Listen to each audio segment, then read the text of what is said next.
things is happening. I just decided I'm super inspired. I'm doing another challenge. I know you guys love challenges.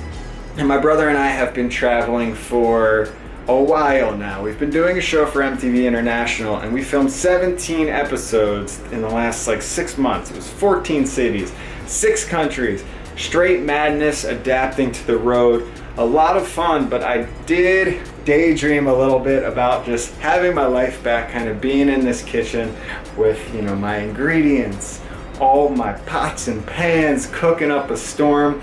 So we just got back in action, and the first thing I wanted to do was really clean out my entire life, get my life back together, and I started with my fridge. And when I opened my fridge and started cleaning it out, I realized I had a good amount of stuff in there. And Josh and I recently have been talking about doing a challenge of just kind of surviving off what you have, not always going to the market. What happens is if you keep going back to the market, a lot of times you waste food, and I am 100% guilty of this. And this is what the challenges do. They kind of reset your mind and kind of get you into a better place of, okay, let's see what happens if I don't waste anything. Let's see how this changes my life. So I'm feeling good. I've got a lot of good stuff between my pantry. I've got all these dried things up here, more dried things up here, and then we've got my fridge, which I just cleaned.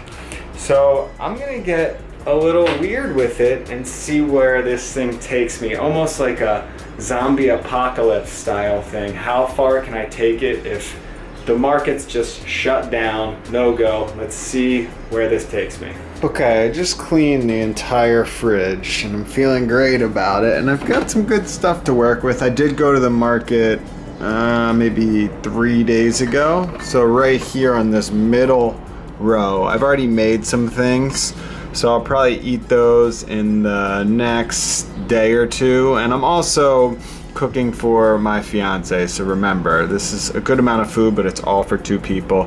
So just starting with the top row, we got some fruit, some cherries, some plums, a little peach action. We've got half a juice. Here's some avocado, lemon. What else is in there? Yeah, avocado, lemon, and lime. I keep that just kind of piled in there, just leftover shit. Some garlic. Oh, some iced coffee. I've been making a lot of decaf coffee. I've been super into that. So that's brewed. That might be my first thing I will whip up. And then, yeah, these are all the things I've made. I've got some tofu. What do we have? A bunch of kale here that my mom gave me from the farmer's market. I've got some asparagus. A little bit of asparagus. What's this? Okay, I've got about a quarter of a cauliflower and then a whole cauliflower because I love cauliflower. A little bit of arugula. This is some broccolini. It's kind of like a mix between broccoli and broccoli rabe. In between that, I've got some soy milk, sweet potatoes. Over here, bunch of sauces. I just tossed some that were old that I wasn't using. These are kind of all my Asian sauces. Got some vinegars and some peanut butter. Got some curry mix. I gotta use that. Some curry paste. Bunch of beers, but I just got engaged, so I'm waiting for an engagement party to get rid of these. I don't drink that much. Those need to go because they are taking up way too much room in my fridge. Moving up, here's where things get gonna be interesting. I haven't quite figured out what I'm gonna do yet because, I've got a lot of stuff in here. I've got this piece of fish, I've got a bunch of meat, I know I've got some chicken thighs back here. But I think that's one of the points of this challenge is that I want to use things. I know I get caught with I'll freeze this stuff and I'll eat it later, and then it just gets stored in the freezer until it's too late, years down the line. So I do want to get rid of a lot of this meat and fish. Definitely want to get rid of that. Here are some things that I've made, months ago, maybe even last year. I think some of this stuff is fresh from the farmer's market from last season. So we'll see about that, but again, it is good every now and then to just, work with what you got so you get rid of some of these like old soups that have been hanging around forever.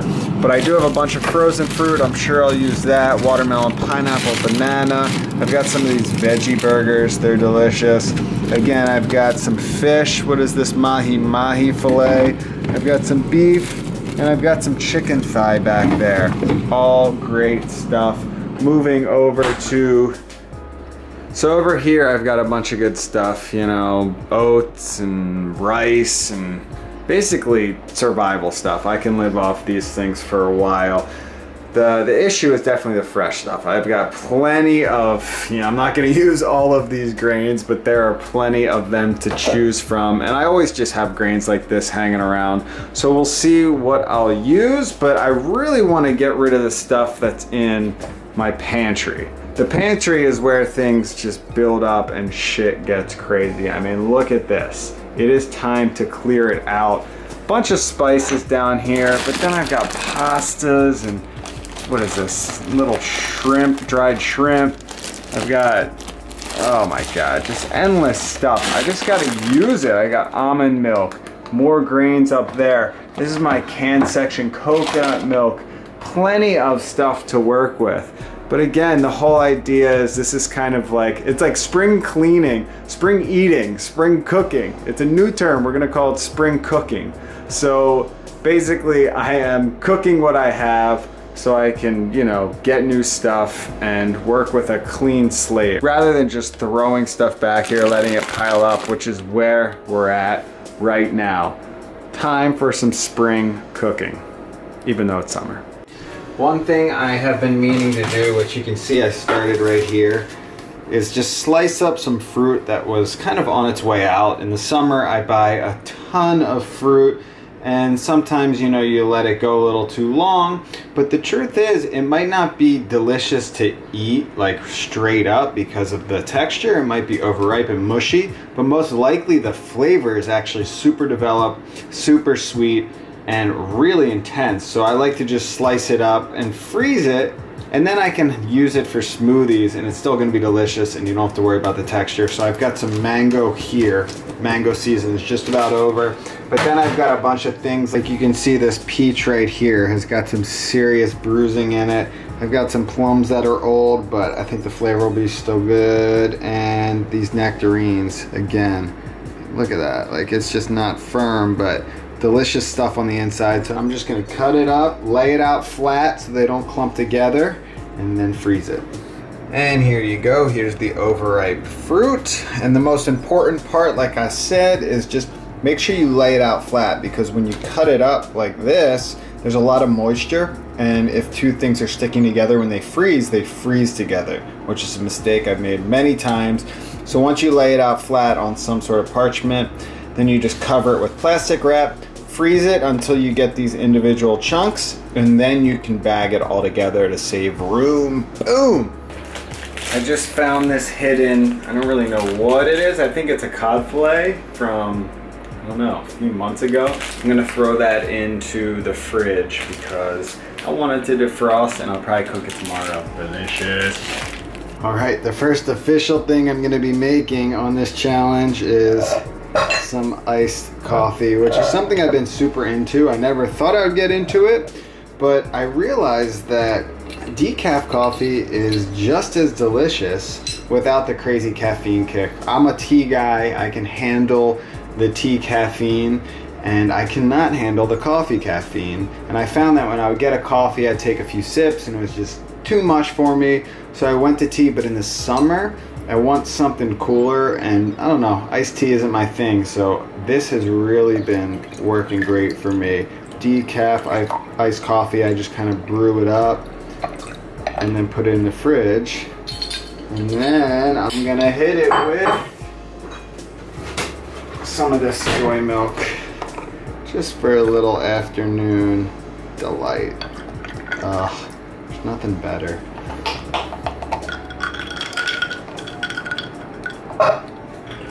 Cheers!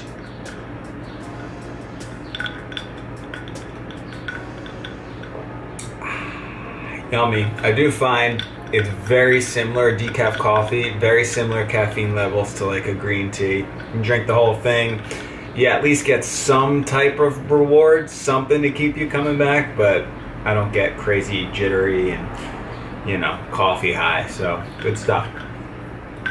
One thing I found very tricky when traveling was keeping up with all of these fermentation projects I have going on. I've got a few. I've got the kombucha, I've got the sourdough starter, and I've got the kimchi. And a lot of these things, they require constant attention, and I kind of just let them go. It's tough when you're busy, so I'm very excited to get back into the game. And I do have a series coming on that soon. I filmed the kombucha one, I just have not edited the thing yet, but that is coming. But I am going to get back into the kombucha game tonight, finally, and this shit is crazy. This is a kombucha that has gone way too long. So you can see the SCOBY. That should not be that thick. That is like 2 months of fermenting in this bottle. I think it's still good. This liquid in here probably tastes like very intense vinegar. And it's not something that's desirable to taste. It's probably pretty damn good for you, but that's not what kombucha normally is. It's like it's a sweeter, less intense version. So I'm going to take out this SCOBY and start a new batch and get back in the game. I just got super hungry and I'm going to be eating this right here, which is just, check that out. Delicious roasted vegetables, brown rice, and a peanut sauce.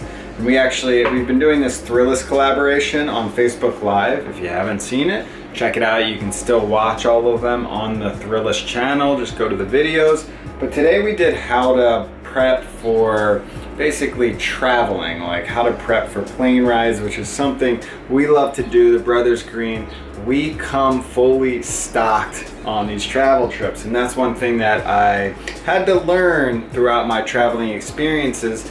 You can bring a lot of food on the travel days, make it a little more seamless so you don't have to eat the airplane food and kind of get off on a bad start. If you come prepared with goodness, then you're gonna be cruising straight through your trip. So I gotta get rid of some of these yummies, and this is gonna be a delicious dinner. Brown rice on the bottom.